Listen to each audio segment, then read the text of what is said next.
হ্যাঁ হ্যাঁ, তুই গেছিস ওখানে? আমি তো গেছিলাম ওখানে। মালতী, সামনে মেয়েটাকে দেখো, কেমন ব্লাউজ পড়েছে, ওটা নয়তো করতে পারতো।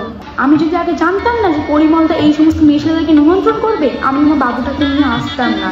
এইসব জামা কাপড় তো ওই জন্যই পরে, ছেলেদেরকে ফসকানোর জন্য। আর আমার বাবুটা এমনি বড্ড ভোলা ভালা গো, ভয়ও করে, ওই জন্যই এসব রেপ ধর্ষণ হচ্ছে, বুঝলে তো? মেয়েরা এরকম জামা কাপড় পরে তো ছেলেদেরকে আকৃষ্ট করার চেষ্টা করছে, তা ছেলেগুলো করবে না নোংরা? বলো তো। ছি ছি ছি, ঢং দেখাতে আবার শাড়ি পরেছে, দেখো না, তা একটা ভদ্র ব্লাউজ পরতে পারলি না?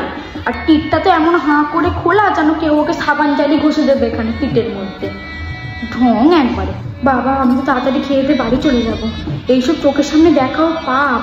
আর বাড়িতে গিয়ে গঙ্গা জল দিয়ে স্নান করবো, বাবা গো, ছি, অশুদ্ধ হয়ে গেলাম পুরো। নোংরা বাড়ির মেয়ে, নোংরা বাড়ির মেয়ে, এইসব নোংরা বাড়ির।